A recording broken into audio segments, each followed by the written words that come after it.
What's happening YouTube? John Lovell of the Warrior Poet Society here to tell you about a recent security breach at my home. And so this is a bit embarrassing for me because I'm a security dude. I'm a former action guy and I teach about security and home defense and whatnot. And while the breach wasn't something horribly grievous, it could happen to anyone. It didn't happen to anyone, it happened to me. And my wife is still shaken up about it.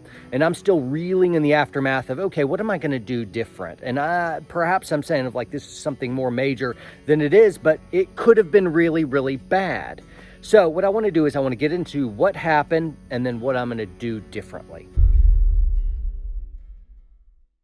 What's happening, folks? This video is sponsored by the USCCA. I've been a member of USCCA for a couple years now, and if you want self-defense liability insurance in case something goes bad, you get in a shootout, the world's uncertain, you never know if you're carrying a gun, it may be a very, very good idea to have carry insurance. So I encourage you to check them out. Additionally, with your membership is you can get access to online trainings and things so that before, during, or after a gunfight, USCCA is bringing a good bit of stuff to bear. It's also risk-free. So USCCA, thanks so much for sponsoring this video. Check it out, guys, and on to the video. My wife and I were tending to chickens down here at my barn.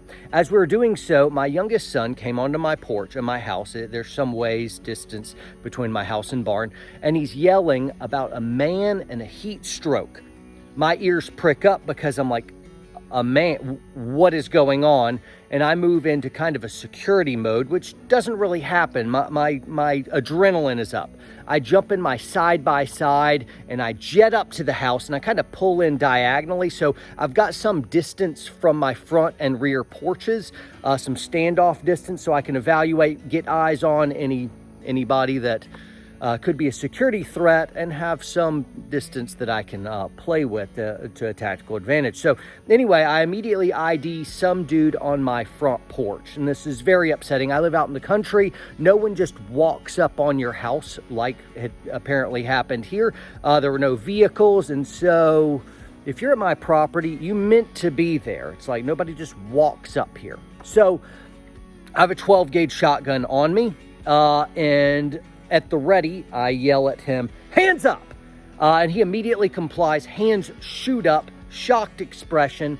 Then I have him do a circle and then again with his shirt up so I can evaluate his waistline. At this point, I have ID'd there's nothing in his hands. He's wearing like loose athletic shorts so that the weight of a gun or other bigger weapon would weight it down. He doesn't have anything in his waistline. I'm like, I don't think this joker is armed. And as I'm looking at his countenance, his face, his bald head, he's pouring sweat, he's beat, red, and it looks like the guy is about to go into cardiac arrest. And so I shift a bit from the tactical, be ready to defend my boys, to this is a medical emergency now. Now at this point, I close the distance from the side-by-side to my front porch.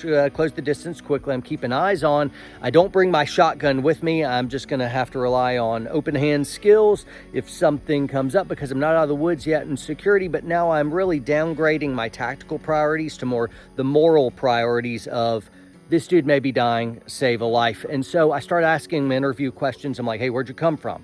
I find out he's been living in the woods for a couple days, and his clothes, dirty look, it does look like he's been living in the woods for a couple days.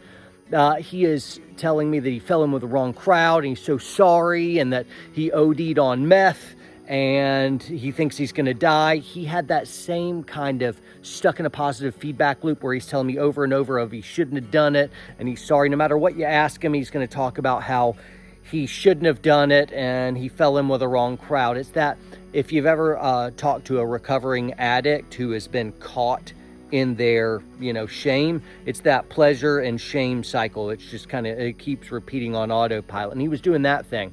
I'm like, dude, I'm not here to judge you. I just need pertinent information. When did you last use? And I find out he last used about 15 to 20 minutes ago. I'm like, great. When did the effects of this start kicking in? He's like, about 20 minutes. I call 911 immediately.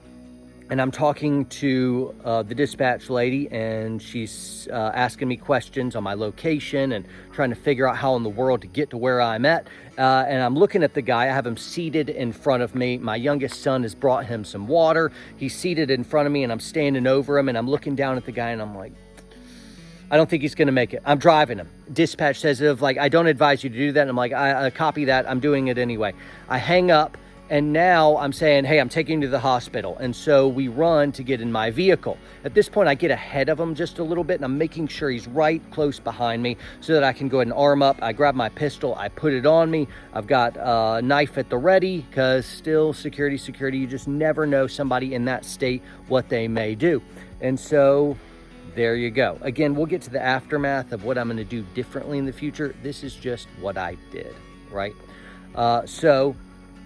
We hop in my vehicle, and I just immediately start jetting to the hospital, 110 miles an hour on 40 mile an hour roads. So that was fun excuse to go really, really quick. But I really did think moments counted. This guy was going to die. One more thing that I did right before we left, I took an up-close picture of him. Now, I got security cameras that have already got him, but I wanted a close-on, head-on shot of the guy, and I texted that to my wife so that she could really have a good face shot and ID, right? So anyway, there we go. Sent that, and now we're off to the hospital. There, I walk him through and make sure he's in a room, and there's a cop outside waiting on him for when a doctor's done with him, and then I basically go hands off, and I leave the scene to think about all that has happened. How can I prevent something like this in the future? A meth head walking up on my property, OD'd, and is greeted by my youngest son, and I'm not there to do anything about it. I don't like that at all.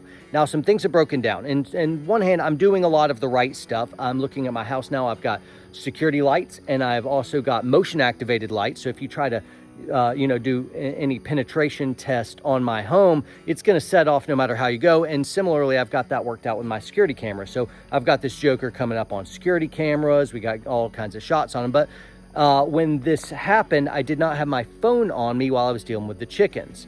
That right there, I'm not prepared to live a life where I always have my phone on me. And so I recognize, the phone would have helped, but I'm not willing to do that either. I'm not going to live my life completely connected to the internet and social media and all that stuff. I got to escape my phone sometimes. So whereas the motion activated alerts on my phone would have helped, I'm still not willing to do that. Furthermore, just so you guys know kind of context, I've got alarm systems. I'm armed to the teeth. I got just guns everywhere. And then I've got this girl right here. This is my Belgian Malinois. She is, we got her from a bite school. We call her Constable because she doesn't like anyone or anything. And she roams my property. Right now, she doesn't like that I'm holding out my camera. She's literally doing laps around me because Constable doesn't like anything or anyone. Again, got her from a bite school, and she roams my property day and night. Now, in this particular moment, she happened to be in her run because we were ranging the chickens, and she doesn't like chickens except how they taste. And so that doesn't happen very often. It was just really bad luck because she's out, But that was a major problem there in Constable, who is really the first alert. If you get anywhere close to our house, she starts going off, like radar. And so anyway, that was definitely a failing as well. So failing, I didn't have my phone. The second failing, Constable wasn't on patrol. That's really, really bad. I hate that the most. I'm definitely going to fix that. And maybe it's like an electric fence around the chicken coop so she doesn't get down there, but she's always out because I don't want her in her run where she can't do her job. But anyway, there's two failings. A third failing has to do with training with my son. My son, I guess, was surprised by this as well. He is not a teenager. He's younger. Talked to him directly. He was about 20 feet away, as my son tells me, when he showed me the space where he talked to the guy and where he was, which is not enough to be able to run away when you got tiny legs like that. Really, he needed to be inside speaking through a locked door, and then he can call me from our house phone, or he can push the panic button on the alarm system, or he can ring our bell. And so any of those things could have alerted me that there was something going on, but he didn't do that. He spoke to him face to face, and that was a major problem that I have that guy could have just grabbed my son and disappeared, and then it was a manhunt for my son you never know what could have happened there. But that right there, that's a major problem. You know, another consideration is I didn't have a pistol on my body at the time that this all went down. I had a shotgun on me, which is way cooler, but even so, I'm not prepared to live my life doing farm chores around here with a pistol on me. Pistols suck for these kind of open area engagements. However, there was that awkward point where I went from my 12 gauge shotgun at my side-by-side to closing the distance to this dude on my porch, and then when we left the porch to my vehicle before I actually put a pistol on. There were those awkward moments where I was more vulnerable, but again, I'm not prepared to live my life out here on the farm doing farm chores, mucking out stalls with a pistol on me. I got to give my lower back a rest every once in a while. I'm getting older. I got gray in the beard and right here, and so I'm not going to wear a pistol every moment of my life. So the biggest takeaways is Constable, my dog, needs to be released every moment doing her job. And we had taken away her ability to do her job. That's not okay. Another thing is ongoing training with my sons. That's a big no-go. If they had spoken to that guy, it should have been through a locked door. That's what I need to do better. Everything else, the guy disregarded all of our signs and everything else, so crap happens. But tell me down below in the comments what you're going to do to make your property more secure. If you had any ideas for me, I'm on a journey. I'm ready to learn. And so put it down below in the comments. There's some stuff I'm like, yeah, you could live underground in a bunker with a gas mask and body armor every moment of your life, but no, you can't live. That's not living. That's not living. But anyway, if you want to be a keyboard hero commando and tell me what to do, even though you don't do it, you can do that. But there will also be some good stuff that could happen in the comments that I'm very open to. I'm learning. I'm on a journey. And so we'll all learn and grow together. Warrior poets, right?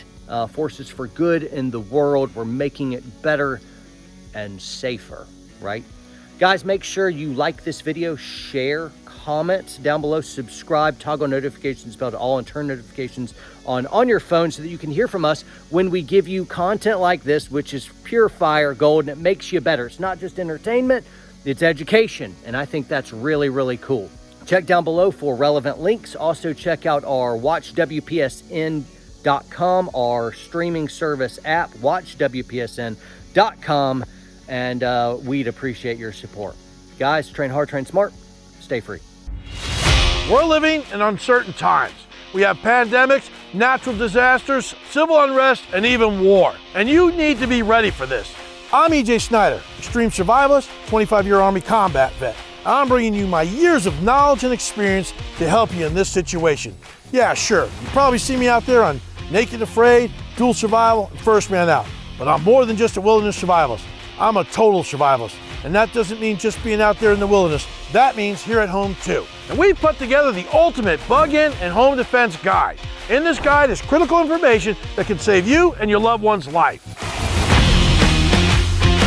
In this guide, things included are a get-home bag, how to set your vehicle up to get yourself home. And when you get home, how to set that up for defense to protect your loved ones, all your supplies, and things you really need when trouble comes knocking on your door.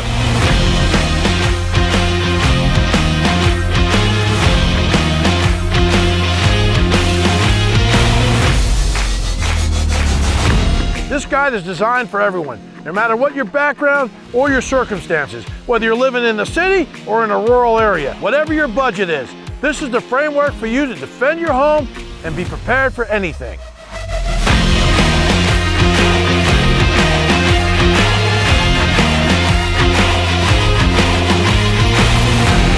Why are you just sitting there on the couch? You gotta start planning.